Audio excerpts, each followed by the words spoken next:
नमस्कार। प्रतिदिन अखबार संपादकीय ऑडियो में आपका स्वागत है। ऐसी दूसरी चेतना से प्रजातंत्र कैसे बचेगा? दैनिक भास्कर। घटते मतदान के लिए नेता भी जिम्मेदार? दैनिक जागरण। आर्थिकी का सहारा बने प्रवासी भारतीय?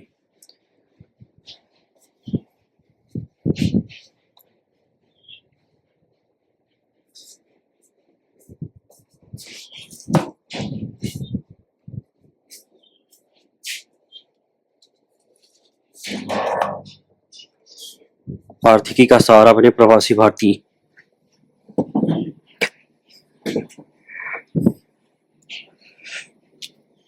भू राजनीतिक लाभ बिजनेस स्टैंडर्ड। भारतीय संघ को बेहतर बनाने की जरूरत। चाबार जवाब और जरूरत राष्ट्रीय सहारा। अब आर्टिकल विस्तार से। ऐसी दूसरी चेतना से प्रजातंत्र कैसे बचेगा? दैनिक भास्कर। उत्तर भारत की अपेक्षा बेहतर शिक्षा, आय और गवर्नेंस वाले दक्षिण भारत के राज्य आंध्र प्रदेश में कुछ जगहों पर वोटर्स ने, जिनमें महिलाएं भी थी, मतदान की पूर्व संध्या पर पार्टी और प्रत्याशियों के कार्यालयों के सामने विरोध प्रदर्शन किया। यह विरोध किसी मुद्दे लोक कल्याण का कोई काम पूरा नहीं होने पर नहीं था, बल्कि उनकी मांग थी कि पार्टी के प्रत्याशी ने वोट के बदले जो रकम देने का वादा किया था वह पूरा नहीं किया या कम पैसे दिए। वोटर्स का कहना था कि प्रत्याशी के कार्यकर्ताओं ने हर वोटर को 1000 से लेकर 6000 रुपए तक देने का वादा किया था। दक्षिण के कई राज्यों में राजनीतिक पार्टियों जैसे पैसे और घरेलू सामान जैसे टीवी फ्रिज आदि देते रहे हैं। उत्तर भारत के भी सुदूर ग्रामीण इलाकों में असरदार लोग तत्काल लाभ देकर या भय दिखाकर वोट डलवाते रहे हैं, लेकिन इस मुद्दे पर सामूहिक प्रदर्शन शायद पहली बार है। यह सच है कि गरीबी की कसमकस व्यक्ति को समझौते करने पर मजबूर करती है और प्रत्याशी और उनके लोग प्रजातंत्र को विषाक्त करने का खुला खेल खेलते रहे हैं। लेकिन आजादी इतने दशकों बाद भी जनचेतना परिष्कृत होने के बजाय दूषित होती रहे। यह देश के लिए प्रजातांत्रिक भविष्य पर प्रश्न चिन्ह खड़ा करता है। घटते मतदान के लिए नेता भी जिम्मेदार? दैनिक जागरण। शंकर शरण, लेखक, राजनीति शास्त्र के प्राध्यापक और वरिष्ठ स्तंभकार हैं। देश में जारी आम चुनाव के दौरान मतदान के घटते रुझान पर व्यापक चिंता व्यक्त की जा रही है। जबकि कई लोकतांत्रिक देशों में कम मतदान एक सामान्य परिघटना मानी जाती है, पूर्व की तुलना में घटता मतदान सदैव नकारात्मक नहीं बल्कि मिले जुले संकेत भी देता है। इसका सकारात्मक अर्थ इससे भी निकाला जा सकता है कि लोग बहुत शुद्ध नहीं है। सामान्य से अधिक मतदान अक्सर जनाक्रोश से भी उमड़ता है और सत्ता बदल देता है। इसलिए यूरोपीय देशों में सत्ताधारी नेता कम मतदान से नहीं अधिक मतदान से आशंकित होते हैं। इसके बावजूद भारत में इस बार मतदान में कुछ मतदाताओं ने यदि उदासीनता दिखाई है तो यह सत्ताधारियों को हल्की चेतावनी भी है कि वे आत्ममंथन करें, सदैव दूसरों में गलती न खोजें। कम मतदान के मामले को कभी दूसरों की दृष्टि से भी देखना चाहिए। दलों, उम्मीदवारों की गुणवत्ता और उन्हें ही अधिक जिम्मेदार बनाने पर सोचना चाहिए। उदाहरण के लिए, यदि सत्तारूढ़ दल खुद ही 400 पार के दागे कर रहा हो तो मतदाताओं में के एक वर्ग में उनका मत व्यर्थ मानने का भाव आना स्वाभाविक ही है। घर में आग हमेशा दुश्मन नहीं लगाता, कभी लापरवाही में घर के चिराग से भी लगती है। इस बीच मतदान को अनिवार्य करने का विचार भी चर्चा में है। यह अनर्गल विचार है। मतदान न करने का निर्णय भी एक मत है, इसका भी सम्मान होना चाहिए। यही प्रतिष्ठित लोकतांत्रिक देशों में भी प्रचलित है। मतदान को जबरिया बनाने की बातें जले पर नमक छिड़कने जैसी हैं कि जबरा मारे और रोने भी न दे।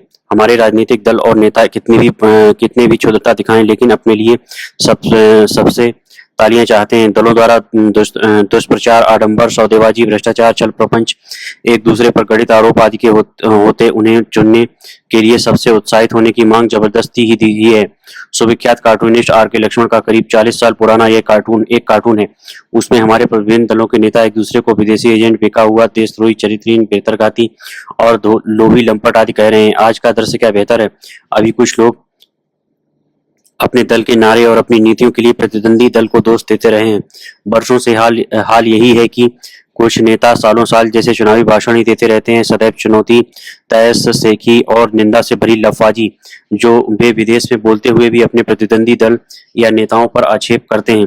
हमारे नेता कभी भी समाज की विभिन्न आवश्यकताओं, समस्याओं या विवादों पर कोई गंभीर विचार विमर्श करते हुए नहीं मिलते हैं। मानो जिम्मेदारी लेकर सबको साथ जोड़कर कोई रचनात्मक विमर्श उनका कोई काम ही नहीं।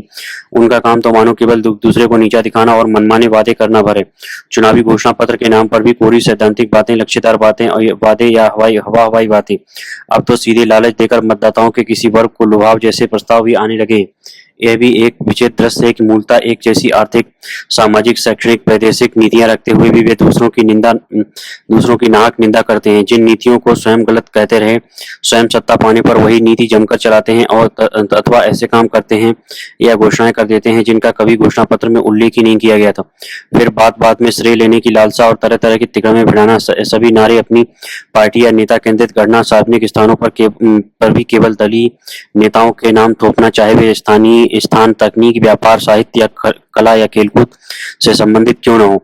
राजनीतिक गतिविधियों में नित्य अवसरवादी जोड़-तोड़ गठबंधन करके अपनी पिछली बातों को स्वयं झूठा साबित करते रहना, सालों साल एक दूसरे पर कीचड़ उछालकर फिर गद्दी के लिए मिल जाना, जिन कामों की एकमात्र जिम्मेदारी उनकी है उनसे मुंह चुराकर दूसरों को ललकारना, दोष देना, उलाहना और फटकारना कि सब काम नेता थोड़े ही कर सकते हैं, कुछ जनता को भी करने चाहिए।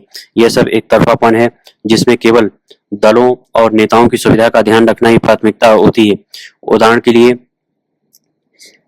उम्मीदवार एक से अधिक चुनाव क्षेत्र से खड़े हो सकते हैं, लेकिन मतदाता केवल एक ही क्षेत्र से मतदान कर सकता है। जबकि किसी नेता द्वारा दो जगह से चुनाव लड़ने में पहले से तय हो जाता है कि एक पूरे क्षेत्र में फिर मतदान, भारी समय और धन की बर्बादी हो सकती है। यदि यही उम्मीदवार ने उस क्षेत्र से जीतकर वहां से ताकपत्र दे दिया तो लाखों लोगों का मत बेकार हो जाएगा। जनता को फिर से उपचुनाव में मतदान करना होगा। जरूरत चुनाव प्रक्रिया को सरल, सस्ता, जिम्मेदार और गुणवत्तापरक बनाने की है। तब स्वतः मतदान अधिक सार्थक होगा और उसके प्रति आकर्षण बढ़ेगा। यह समझना चाहिए कि कम मतदान भी प्रपंची नेताओं, दलों, उम्मीदवारों और उन सब की बातों के प्रति एक तरह का नकार भाव है। इसलिए ऐसे राजनीतिक सुधार पर विचार होना चाहिए जिसमें समाज का व्यापक हित हो। सदैव खंडित, स्वार्थी, दलीय, वर्गीय हित के लिए तरह तरह के प्रपंच से इतर हटकर भी विचार करना आवश्यक है। इसलिए ऐसा चुनाव सुधार श्रेयस्कर होगा जो चुनाव प्रक्रिया में बेतहाशा खर्चीलापन रोकने पर ध्यान केंद्रित करे, ताकि हर तरह के योग्य लोगों को प्रोत्साहन मिले। दलीय मनमानियों पर लगाम लगे, चुनाव प्रचार बिल्कुल संक्षिप्त और संयमित किया जाए ताकि उसके लिए अधिक धन की जरूरत ही खत्म हो जाए। तमाम आडंबरों पर रोक लगाई जाए, यानी चुनाव को सहज, सरल किंतु गंभीर काम बनाया जाए। चाहे कुछ उत्सव भाव भी रहे, लेकिन महंगे रोड शो जैसा अनावश्यक प्रदर्शन बंद हो। झूठी या निराधार बयानबाजी पर सांकेतिक ही नहीं, किसी दंड या उत्तरदायित्व की पक्की व्यवस्था बने। संपदा और विधानसभाओं की कार्रवाइयों में दलबंदी का खुला प्रदर्शन रोका जाए। हर कहीं स्वस्थ गतिविधियों, जिम्मेदार, सहयोगी और सकारात्मक बातों की प्रवृत्ति को प्रोत्साहन मिले। उपरोक्त सुधारों पर सभी दलों के गंभीर नेताओं के साथ मिलकर सोचना चाहिए, तब चुनावी प्रक्रिया में लोगों की रुचि बढ़ेगी। अफ्रीकी का सहारा बने प्रवासी भारतीय। डॉक्टर जयंतीलाल भंडारी।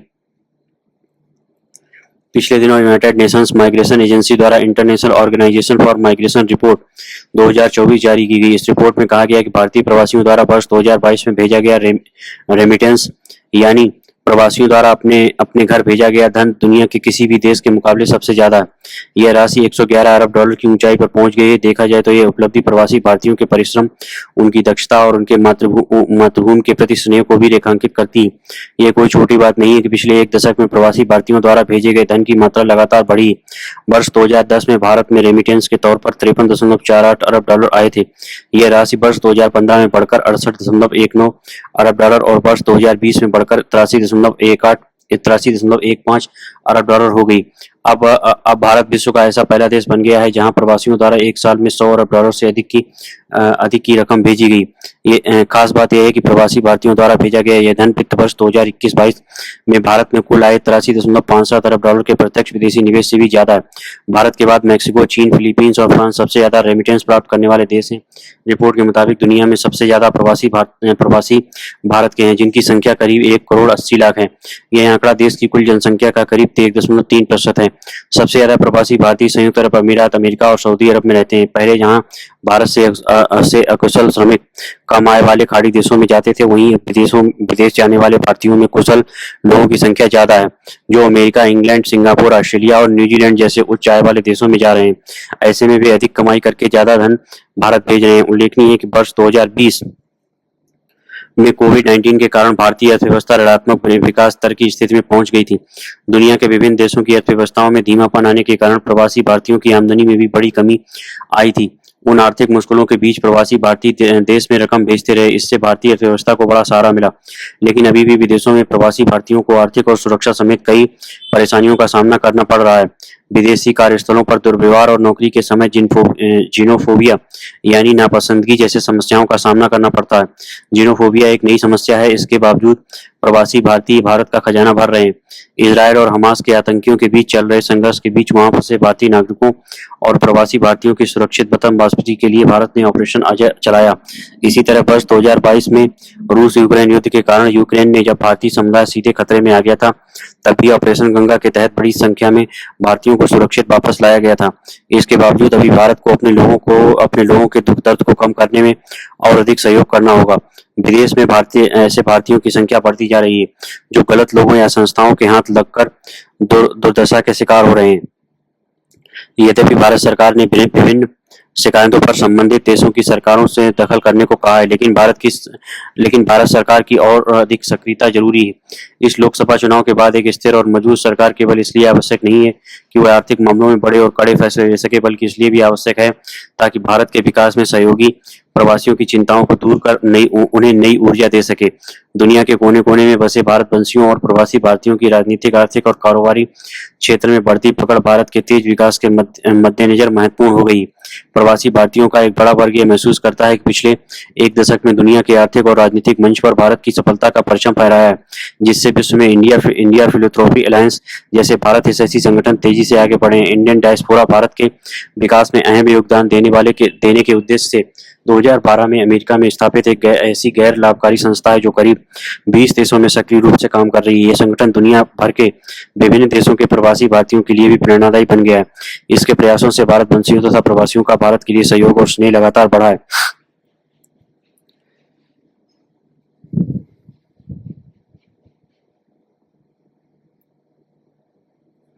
पिछले वर्ष भारत की अध्यक्षता में आयोजित G20 सम्मेलन को अभूतपूर्व सफलता दिलाने में प्रवासी भारतीयों की भी अहम भूमिका रही।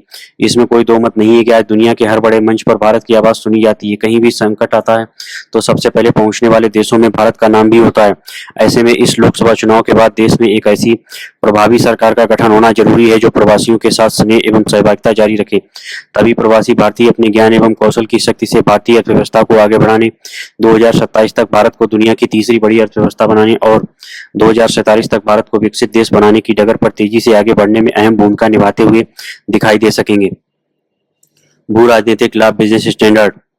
अटल बिहारी वाजपेयी की सरकार के नेतृत्व में अपनी परिकल्पना के 2 दशक से ज्यादा समय बाद और नरेंद्र मोदी की सरकार द्वारा चाबहार में अंतर्राष्ट्रीय परिवहन और ट्रांजिट कॉरिडोर की स्थापना संबंधी समझौते के 8 वर्ष बाद आखिरकार भारत और ईरान ने सोमवार को 10 वर्षीय परिचालन अनुबंध पर हस्ताक्षर कर दिए। भारत सरकार के स्वामित्व वाली company India ports global limited और ईरान के ports and maritime organisation PMO के बीच हुए समझौते में भारतीय कंपनी ने बंदरगाह को उपकरण संपन्न बनाने और संचालन के लिए करीब $12 करोड़ का निवेश करने की प्रतिबद्धता जताई। अधोसंरचना को पूरा करने के लिए $25 करोड़ की रुपये क्रेडिट की बात भी कही गई। समझौते का तात्कालिक महत्व तो यही है कि यह उपकरणों की खरीद को लेकर 6 साल से लेकर चला आ रहा गतिरोध समाप्त करता है। आपूर्तिकर्ता आईपीजीएल को ऋण देने के अनिच्छुक रहे क्योंकि वे ईरान पर अमेरिकी प्रतिबंधों से आशंकित थे। इस नए समझौते के तहत पीएमओ आईजीपीएल की ओर से उपकरण खरीदेगा और धनराशि संयुक्त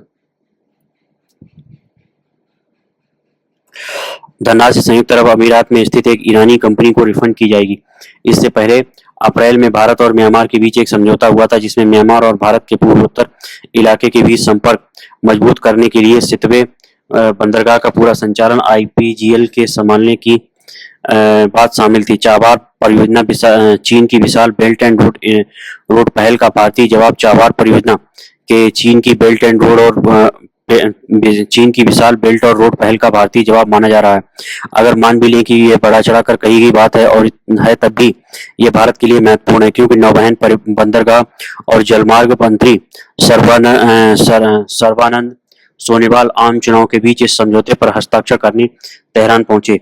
चाबहार का पूरा नाम शाहिद बहेश्ती बंदरगाह को ग्वादर के प्रतिद्वंदी के रूप में देखा जा रहा है। ग्वादर एक बंदरगाह है जिसे चीन पाकिस्तान में विकसित कर रहा है। चाबहार भारत को अफगानिस्तान और मध्य एशिया से संपर्क मुहैया कराएगा। इसके इंटरनेशनल नॉर्थ साउथ परिवहन गलियारे से जुड़ाव की संभावना इसकी संभावनाओं का विस्तार करती है।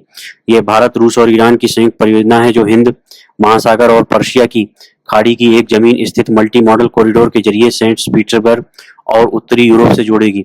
चाबहार को मोदी सरकार के लिए इतना अहम माना जा रहा था कि अफगानिस्तान तक पहुंच को वजह बताते हुए डोनाल्ड ट्रंप के नेतृत्व वाले अमेरिकी प्रशासन से बाकायदा रियायत चाही गई थी। परंतु अमेरिका के अफगानिस्तान से निकलने के बाद बाइडेन प्रशासन ने चेतावनी जारी की कि ईरान के साथ समझौता करने वालों को प्रतिबंध झेलने होंगे। भारत सरकार के आगे बढ़ने की राह में यह कूटनीतिक चुनौती होगी। म्यांमार में छिड़ा गृहयुद्ध स्थिति की प्रगति को रोक रहा है। उसी तरह इस क्षेत्र में मची राजनीतिक उथल-पुथल भी बताती है कि बंदरगाह का संचालन मुश्किल होगा। यह सिस्ता बलूचिस्तान क्षेत्र में स्थित है, जहां पाकिस्तान और अफगानिस्तान की सीमा मिलती है। यह अशांतिपूर्ण क्षेत्र है। इस वर्ष जनवरी में ईरान ने पाकिस्तान के बलूचिस्तान प्रांत में मिसाइल हमला किया था ताकि ईरान विरोधी आतंकियों को समाप्त किया जा सके। इसके जवाब में पाकिस्तान ने भी मिसाइल और लड़ाकू विमानों से हमला बोला। यूक्रेन के साथ रूस का युद्ध भी INSTC को कमजोर कर सकता है, परंतु चाबहार समझौते से भू राजनीतिक लाभ हासिल होगा। ऐसे समय पर जब भारत हमास के खिलाफ जंग में रणनीतिक रूप से इजराइल का साथ दे रहा है और एक समझौते के तहत फिलिस्तीनियों की जगह इजराइल में भारतीय कामगारों को भेज रहा है। चाबहार समझौता अवसर है कि भारत पश्चिम एशिया में अपने रिश्तों को नए सिरे से संतुलित करे। इस क्षेत्र की मौजूदा अनिश्चितता तथा भारत की इस पर गहरी निर्भरता को देखते हुए यह भी बड़ा लाभ होगा। भारतीय संघ को बेहतर बनाने की जरूरत। अजय छिब्बर, लेखक, NIPFP नई दिल्ली के अतिथि प्राध्यापक रहे हैं। दक्षिण भारत के राजनीतिज्ञों और टिप्पणीकारों के बीच एक दिन यह बहस तेज हो गई कि भारतीय संघ में दक्षिण राज्यों को उचित अहमियत नहीं मिल रही है। उनका तर्क है कि दक्षिण राज्यों की संपन्नता का दोहन हो रहा है और उनके आर्थिक संसाधन तुलनात्मक रूप से कमजोर उत्तरी राज्यों को प्रत्यक्ष या अप्रत्यक्ष रूप से अंतरित किए जा रहे हैं। उनका यह भी कहना था कि प्रत्येक ₹1 के कर भुगतान में कर्नाटक को मात्र 15 पैसे और तमिलनाडु को 29 पैसे मिल रहे हैं, जबकि इसकी तुलना में उत्तर प्रदेश को ₹2 और बिहार को ₹7 मिल रहे हैं। उनका कहना है कि बेहतर आर्थिक प्रबंधन के बावजूद दक्षिण राज्यों को नुकसान उठाना पड़ रहा है, जबकि आर्थिक रूप से कमजोर उत्तरी राज्यों को राजकोषीय अंतरण के जरिए उनके योगदान से कहीं अधिक आर्थिक संसाधन भेजे जा रहे हैं। देश के विभिन्न राज्यों में आय का स्तर भिन्न होने से यह असंतोष और बढ़ सकता है, मगर यह केवल उत्तर दक्षिण का मामला नहीं है, बल्कि गरीब बनाम अमीर राज्यों का मसला है। महाराष्ट्र, गुजरात, हरियाणा और दिल्ली जैसे राज्य अधिक योगदान देते हैं। जो राज्य को केंद्रीय कोष में योगदान के बाद शुद्ध रूप से लाभ में रहते हैं, उसमें असम, ओडिशा और पश्चिम बंगाल जैसे पूर्वी राज्य शामिल हैं। EU संघ जैसे आर्थिक संघों में भी ऐसी ही शिकायतें सुनी जाती हैं। EU में आर्थिक रूप से धनी उत्तरी देश जैसे जर्मनी, नीदरलैंड, स्वीडन और डेनमार्क को लगता है कि वे दक्षिणी यूरोप के देशों जैसे ग्रीस, पुर्तगाल और स्पेन और कम संपन्न पूर्वी यूरोप के देशों के लिए जरूरत से अधिक योगदान कर रहे हैं। हालांकि ये देश अब आर्थिक रूप से अधिक संपन्न हो गए हैं, मगर उन्हें अभी मदद की जरूरत है। ब्रिटेन को भी EU कोष में अधिक अंशदान करना पड़ रहा था और यही वजह है कि वह EU से अलग हो गया। यह अलग बात है कि वह EU से निकलने के अपने निर्णय पर पछता रहा है, मगर राजकोषीय अंतरण से ही केवल बात नहीं बनती है और यह भारत सहित किसी भी संघ के हित में नहीं है। औद्योगिक रूप से अधिक प्रगतिशील धनी देशों के लिए EU एक बड़ा बाजार है जिसमें वे अपने उत्पाद बेच पाते हैं। जिन देशों ने अपनी मुद्रा के रूप में यूरो को अपनाया है, उन्हें एक बड़ा फायदा यह मिलता है कि उनके श्रमिक कम लागत पर श्रम उत्पादकता की तुलना में उपलब्ध रहते हैं, जबकि स्पेन, ग्रीस और पुर्तगाल जैसे देशों में यह तुलनात्मक रूप से अधिक महंगे हो जाते हैं। बर्टेल्समैन स्टिफ्टंग फाउंडेशन के अनुसार जर्मनी की आर्थिक वृद्धि दर यूरो के कारण प्रति वर्ष 0.5% अधिक थी। ऑस्ट्रिया और नीदरलैंड और यहाँ तक कि डेनमार्क, जो EU का हिस्सा नहीं है, मगर वह यह अपनी मुद्रा कोण को यूरो से जोड़कर रखता है, को भी यह फायदा मिल रहा है। इस तरह EU के धनी देश राजकोषीय स्थानांतरण के जरिए आर्थिक रूप से कमजोर देशों की मदद करते हैं, मगर इसके बाजार के कारण वे फायदे में रहते हैं। मुद्रा सस्ती रहने से वैश्विक बाजार में इन देशों को निर्यात के मोर्चे पर अधिक फायदा मिलता है। भारतीय संघ में भी सर्वाधिक संपन्न राज्यों को ऐसे ही लाभ मिलते हैं। ऐसे राज्य केवल देश के दक्षिणी हिस्से में ही नहीं है, बल्कि इनमें गुजरात, महाराष्ट्र, पंजाब, हरियाणा, दिल्ली और पहाड़ी राज्य हिमाचल प्रदेश, उत्तराखंड और सिक्किम भी आते हैं। बिहार, उत्तर प्रदेश, झारखंड, राजस्थान और मध्य प्रदेश जैसे गरीब राज्यों की तुलना में इन राज्यों में श्रम उत्पादकता 3 से 4 गुना अधिक है। इससे ये धनी राज्य देश के अन्य राज्यों की तुलना में आर्थिक रूप से अधिक सशक्त हो जाते हैं। इससे अधिक निवेश आता है और आर्थिक वृद्धि की रफ्तार भी तेज हो जाती है। इन सभी कारणों से धनी और गरीब राज्यों के बीच समानता स्थापित करना और कठिन हो जाता है। इन धनी राज्यों में एक ऐसा बाजार भी उपलब्ध होता है जो वस्तु एवं सेवा कर GST लागू होने के बाद और अधिक मजबूत हो गया है। EU में निःशुल्क आंतरिक आवागमन का लाभ मिलता है। EU की तरह भारत में भी गरीब राज्यों से धनी राज्यों की ओर पलायन से मजदूरों को भी फायदा मिलता है, क्योंकि उन्हें निर्माण एवं कृषि क्षेत्र में अधिक पारिश्रमिक मिलता है। दूसरी तरफ जिन राज्यों में ये मजदूर जाते हैं उन्हें भी लाभ मिल जाता है। प्रवासी मजदूर वे काम करते हैं जो स्थानीय संपन्न लोग करने से कतराते हैं। हालांकि इसका लाभ यह होता है कि स्थानीय लोग अधिक हुनर एवं आर्थिक लाभ वाले रोजगारों की तरफ रुझान करते हैं। रोजगार सिर्फ स्थानीय लोगों तक सीमित करने से, जैसा कि कई राज्य चाहते हैं, सार्वजनिक हित को नुकसान होगा, न कि फायदा। किसी संघ में अर्थव्यवस्थाएं तनाव बढ़ने के कारण नहीं बनती है। ईयू से ब्रिटेन के निकलने के आर्थिक कारण नहीं थे। भारतीय संघ के लिए एक खतरनाक उत्तर और दक्षिण के बीच बढ़ती दूरी के साथ यह स्थिति और भी भयावह बनती जा रही है। बात यह है कि उसने 1991 की जनगणना के बाद संसदीय सीटों का राज्यवार वितरण नहीं किया है। वर्ष 2026 के बाद सीटों का परिसीमन करना वैधानिक रूप से अनिवार्य हो जाएगा। इसका मतलब यह होगा कि वास्तविक सीटों और उनका आवंटन किया जाएगा, उनके बीच असमानता काफी बढ़ जाएगी। अगर आबादी के आधार पर इनका वितरण किया जाता है तो राजनीतिक अर्थव्यवस्था के विशेषज्ञ मिलन वैष्णव का कहना है कि दक्षिण की तुलना में उत्तर भारत में आबादी में अधिक तेजी से बढ़ोतरी से बिहार, उत्तर प्रदेश के साथ मध्य प्रदेश, झारखंड और राजस्थान में 30 सीट बढ़ जाएगी। बिहार और उत्तर प्रदेश का पहले ही संसद में सीटों के लिए अवश्य दबदबा है। दक्षिण भारतीय राज्यों ओडिशा और पश्चिम बंगाल को नुकसान उठाना होगा। इसके कुछ समाधान खोजे जा सकते हैं। मसलन संसद में सीटों की संख्या बढ़ाई जा सकती है, बड़े राज्यों का विभाजन किया जा सकता है, या लोकसभा का गठित संतुलित करने के लिए छोटे राज्यों को राज्यसभा में और सीट दी जा सकती है। भारत को 2026 और 2030 के बीच इस चुनौती का सामना करना होगा।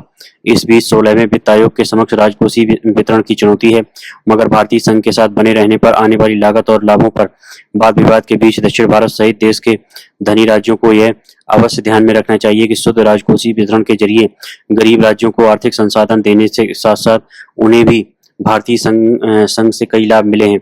गरीब राज्यों को अधिक रकम मिलने के बावजूद धनी एवं गरीब राज्यों के बीच अंतर बढ़ता जा रहा है। भारत को इस वास्तविक चुनौती का अवश्य सामना करना चाहिए। गरीब राज्यों में अधिक निवेश लाने के लिए शिक्षा, स्वास्थ्य और बुनियादी ढांचे में सुधार जरूरी है। बिहार, मध्य प्रदेश, झारखंड, उत्तर प्रदेश और राजस्थान जैसे आर्थिक रूप से पिछड़े राज्यों में शुद्ध राजकोषीय अंतरण से इन असमानता को दूर करके ही पूरे देश में अधिक समावेशी विकास सुनिश्चित किया जा सकता है। इससे 2047 तक भारत एक संघ के रूप में और मजबूत हो जाएगा। चाबहार, जवाब और जरूरत राष्ट्रीय सहारा। भारत का ईरान के साथ बंदरगाह के एक टर्मिनल शहीदी बेहिस्ती का प्रबंधन अपने हाथ में लेना, इस क्षेत्र में दीर्घकालीन भारत की नींव रखना है। ओमान की खाड़ी में बना यह बंदरगाह अपनी भौगोलिक अवस्थिति और आर्थिक, व्यावसायिक, सामरिक, कूटनीतिक दृष्टिकोण से भारत के लिए असाधारण महत्व का है। इससे महज 174 समुद्री मील दूर पाकिस्तान के ग्वादर में चीन अपनी belt and road initiative BRI के तहत मौजूद है। इसलिए अंतर्राष्ट्रीय उत्तर दक्षिण परिवहन गलियारे INST के तहत किया गया यह करार ग्वादर का जवाब भी है, जो Bharat, Iran, Afghanistan, Armenia, Azerbaijan, रूस, मध्य एशिया और यूरोप के बीच माल ढुलाई के लिए 7200 किलोमीटर की मल्टी मोड परिवहन परियोजना है। इस महत्वपूर्ण परियोजना को लेकर 2003 से ही ईरान से वार्ता जारी थी, पर इस अवधि में द्विपक्षीय संबंधों और वैश्विक हालात में कई उतार चढ़ाव आए। 2020 में तो ईरान ने समझौतों में प्रगति न होने से जुलझाकर भारत को इससे बाहर ही कर दिया था। वह चीन की तरफ देखने लगा था, जिसके पास किसी योजना के क्रियान्वयन के लिए भारत से अधिक तत्परता और संपन्नता थी। पर भारतीय शिथिलता की एक वजह के साथ अमेरिकी प्रतिबंध की जब तक बनने वाली स्थितियां भी जिम्मेदार रही हैं। यह तो आज भी है। भारत से समझौते के बाद अमेरिका ने फिर प्रतिबंध की चेतावनी दी है। हालांकि इसके बावजूद भारत ने करार करने का साहस दिखाया, तो उसकी वजह उसकी स्वतंत्र निडर विदेश नीति के साथ व्यापक स्वहित था। इस तकाजे को भारत और अधिक सहन नहीं कर सकता था। एक तो ग्वादर में चीन की मौजूदगी से भारत पहले ही भारी दबाव में था। वह चाबहार को बहुत दिनों तक नहीं टाल सकता था। अफगानिस्तान तक पहुंचने के लिए भी भारत को पाकिस्तान पर निर्भर रहना पड़ता था। दूसरे, रूस यूक्रेन युद्ध के बाद से मध्य एशिया तक उसका कारोबार सुगम नहीं रह गया था। और तीसरे, फिलिस्तीनी इजराइल युद्ध से G20 में IMEC के प्रस्ताव पर काम शुरू होने की कोई सूरत नहीं नजर आ रही थी। जिस पर ईरान बार बार इस ठहराव से निकलने के लिए नई दिल्ली पर जोर दे रहा था। इसलिए भारत को एक समझौते पर चुनाव के बीच ही पहुंचना पड़ा। वैसे यह प्रबंधन का 10 सालों के लिए ही है और यह 2016 में हुए करार का नवीनीकरण है, परंतु इसकी मियाद बढ़ती रहेगी। धन्यवाद।